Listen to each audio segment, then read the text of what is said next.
എനിക്കറിയുന്നൊരു ചെറിയ പയ്യനുണ്ട്. ആ പയ്യന് 18 വയസ്സായില്ല. അവന്റെ തലയ്ക്കകത്ത് വല്ലാത്ത വേദന. ഹോസ്പിറ്റലിൽ കൊണ്ടുപോയി ടെസ്റ്റ് ചെയ്തപ്പോ ഡോക്ടർക്കൊരു സംശയം. പക്ഷേ എന്താണെന്ന്, ബ്രെയിൻ ട്യൂമർ ആണെന്ന് മനസ്സിലായി. പക്ഷെ അത് എത്ര ശതമാനമുണ്ടെന്ന് തിരിച്ചറിയാൻ പറ്റുന്നില്ല. ഡോക്ടർ 10 ദിവസത്തെ ഗുളികയും കൊടുത്തിട്ട് ഈ പയ്യനെ വീട്ടിലേക്ക് പറഞ്ഞു വിട്ടു. എൻ്റെ അടുത്ത് വന്നു വല്ലാത്ത സങ്കടം പറഞ്ഞു. ഞാൻ പറഞ്ഞു, മനസ്സിനൊരു സമാധാനം കിട്ടാൻ മഹാന്മാരുടെ ഖബറുകൾ സിയാറത്ത് ചെയ്യാൻ ഏർവാടി പോയിട്ട് വരാൻ പറഞ്ഞു. അങ്ങനെ ഏർവാടിയിൽ പോയി സിയാറത്തെല്ലാം കഴിഞ്ഞു മടങ്ങി വന്നു.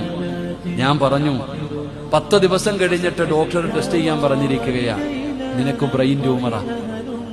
ഞാൻ ആ ഉമ്മയോടും ആ മകനോടും പറഞ്ഞു, നിങ്ങൾക്ക് ബ്രെയിൻ ട്യൂമറാണ്, പേടിക്കൊന്നും വേണ്ട. പക്ഷെ അടുത്ത ടെസ്റ്റ് ചെയ്യുമ്പോൾ ഒരൽപ്പം പോലും അണുക്കൾ എന്റെ ശരീരത്തിലില്ല. നിയത്ത് ചെയ്യണം, ഒരു പള്ളി കെട്ടിക്കൊടുക്കാമെന്ന്, ഒരു ചെറിയ മസ്ജിദ് കെട്ടിക്കൊടുക്കാം. അള്ളാഹു ഈ രോഗം മാറ്റി തന്നാൽ ഞാനൊരു ചെറിയ മസ്ജിദ് കെട്ടിക്കൊടുക്കാമെന്ന് നിയത്ത് ചെയ്യാൻ പറഞ്ഞു. മാറിയ കെട്ടിക്കൊടുത്താൽ മതിയെന്ന്. 13 ദിവസം കഴിഞ്ഞ് പോയി ടെസ്റ്റ് ചെയ്തു. ഡോക്ടർ 2 റിസൾട്ടും എടുത്തിട്ട് പറയുന്നു, ആദ്യത്തെ റിസൾട്ടിൽ 68% ഉണ്ടായിരുന്നു, രണ്ടാമത്തെ റിസൾട്ടിൽ ഒരു അംശം പോലുമില്ല. ഇതാണ് സദഖ. നബി തങ്ങൾ പറഞ്ഞു, അസ്സദഖത്തു റദ്ദുൽ ബലാ, സദഖ വിപത്തുകളെ തട്ടിമാറ്റും. അള്ളാഹുവിന് ചില അടിമകളുണ്ട്, ആ അടിമകൾ സദഖ കൊണ്ട് ചികിത്സിക്കും. അള്ളാഹു നമ്മളെ ചികിത്സിക്കാൻ ഭാഗ്യം തരുമാറാകട്ടെ.